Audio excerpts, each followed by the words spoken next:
another system which does not have the flaws of this system, which really they put a premium on put a premium on opacity. You can still devise a system which balances out in a proportional way. That's the point.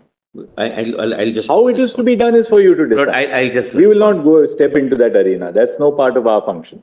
I'll just respond to Malod after showing the scheme. But let me respond the last point first, which is bothering your lordships, that this might be used as legitimized kickback. Well, first of all, whenever your lordships are considering a piece of subordinate legislature like a scheme. Because, now these 5 considerations which I have listed out, you must now read in the perspective of how it has been implemented. First, there was a cap that your donation must be related to a percentage of net profits. A percentage of net profits meant that the company must be in a position to have net profits, and that you would donate 5% initially, then it became 7.5% under the 2013 Act.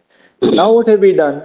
Now we say that, well, it has nothing to do with whether you have net profits or not. In other words, a company may have 0 profits, it may have 0 turnover, but it gets a donation only for it gets a certain income or revenue only for the purpose of the donation. That means I'll immediately say that passes muster. I'll immediately say, and your lordships may clarify that if that is any concern, it's the right concern that so far as the condition with regard to the profit-making company, that percentage of a net profit, a not profit-making company cannot donate. But I understand, because then it would be used as a shell company. That is one of the objectives. We have removed 230,000 shell companies from the system. So what will you do then? You will bring about an amendment to the Companies Act. Government let me take your lordships through this. So you will move an amendment to amend the Companies Act to the effect that... amending, is a legislative function. I cannot make that. But you have to move the amendment. If you yes, or your lordships may read it accordingly. No, is the government making a statement that we will amend the Companies Act to bring back the position what it was, namely that this will be only a percentage of the net profit? No. I'm not saying percentage. I'm saying profit-making company can only donate. But tell us something. Assuming that it's a profit-making, it may have a 1 rupee profit, it may have a 100 rupee profit. Yes. Why would a company, if you don't have a percentage, why would a company, for what conceivable reason would a company donate 100% of its profits? Because you have to take the extreme case. Yes. That's why I give you a 1 rupee company passes the threshold that I'm a profit-making company. I have 2 answers. I have a 1 rupee profit, but I will donate 100 crores. Why would a company do that? Therefore, when, it can't be that, the government says that, well, it can't be that we lay down under 142 the principle that so long as you're a profit-making company, you can donate as much as you want. The reason why these caps were introduced and that they stood the test of time were for a very legitimate reason. Namely, that you're a company. Your purpose is to carry on business. Your purpose is not to donate to political parties. And if your purpose is not to donate to political parties, you must donate only a small portion of your, assuming that that's an altruistic motive, which is, of course, not so, but we will not go into it because nobody is challenging the 1956 Act provisions, the 2013 Act provisions. We are now looking at today's challenge. May I respond to your lordship's concern? And it's a very valid concern, my lord. We share that concern. But what was the reason why that was removed? The experience had shown that in a given sector, my lord, for example, where the business environment should be business friendly, my lord, in terms of the administrative or political setup, some companies wanted to donate, say, 10% or 15%. Okay? Now there was a cap, 7.5%. What used to happen was that company would create shell companies. So I would, as a main company, donate 7.5%, and from that shell company, I would donate 7.5% to make it 15%. With a view to discourage creation of shell companies, we have said that it is the company doing the business through the managing director, through the board of directors, which are trusted by the shareholders, and therefore, if they want to donate more than 7.5%, let them do it. Let that discretion remain with that.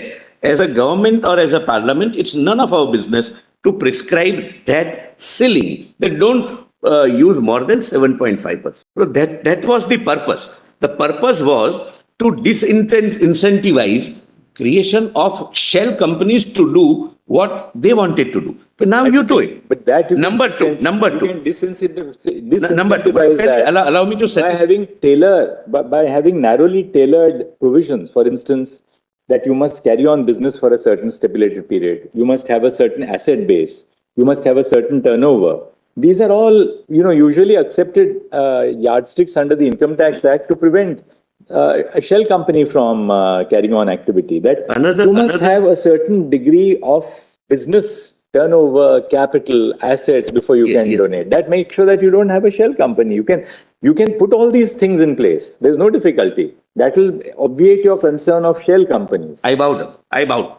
Another thing which weighed with the government, and I'm just trying to satisfy your lordship's conscience about the positive approach with which, my lord, we approach this problem. Mr. Solicitor, we don't have to go into the motives of the government at all. No, I'm giving the reason. I mean, the Constitutional Court is no part of our function to deal with motives. I mean, No, certainly. Your lordships may even deal with this is the rough and tumble of democracy in the country. Entirely respect. That's why we have this freedom of speech that all of us have in the court, outside the court. So we respect that process. Which many the point is, but the point really is this. The point really is not that. We don't want to go back now to a cash-only system. No, that's not the purpose of the court.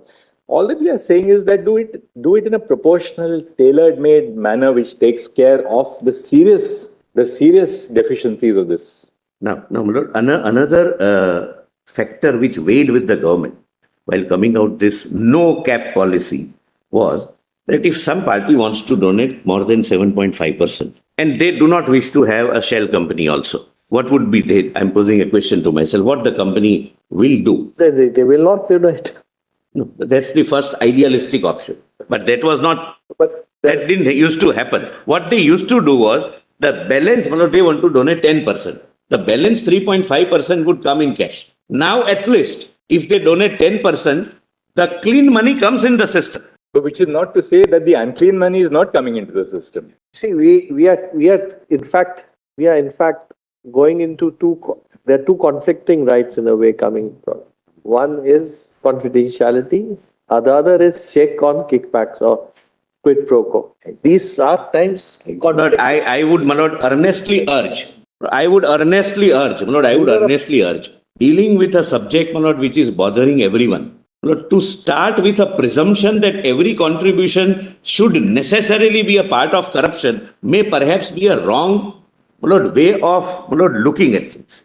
It may be that in some cases it can be quid pro quo, in some cases. But the experience have suggested that in most cases, whoever donates, donors, be it individual contractor, businessman, company, trust, HUF, etc., they donate which kind of a government they want. Maybe out of 110, maybe kickbacks. I'll address that kickback part also. But would that be valid if a company were to donate even 100% of its revenue? Is that guided by altruistic motives? We quite see. Everybody doesn't donate, as a kickback. Not at all. Therefore, my lord, kindly, my lord, and do not see this. We also have companies. All companies cannot be tarred with the same brush in India. You have corporate sector which has contributed to the productive assets of the nation. But we are not at all saying that our corporate sector is therefore development of the nation. Shouldn't make that assumption. Well, only a minute, Mr. Sibal. There was something personal, not. It was not a fun or humor. Out of concern, I asked something. So the idea was that instead of either shell company or paying by cash, let the clean money come into the system, and clean money has come into the system. Second, whether we like it or not, industrial houses, commercial houses, corporations, companies, they have immensely helped in the development of the nation. And now, as I have shown, that's what I just said, that we don't. So everyone, does not pay by kickbacks to believe that they need electoral bonds to be used or any other factor to be used to influence the decision making would be shutting an eye on the reality. Without that also, that can be done. And possibly practically, despite my lord, this white channel being available, both channels might be used by some companies which are my lord, not kind of good companies. But good companies my lord, do decide to donate based upon their experience, whether in this regime of the political government, my investment is safe or not, whether the country is going forward or going backward, whether I am.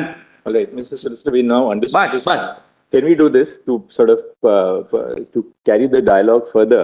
Should we go straight to the scheme? Because we'd like to hear you on the scheme. Page 25. Let's have a look at the scheme. Page so that 25. your argument on the scheme will be of value to us.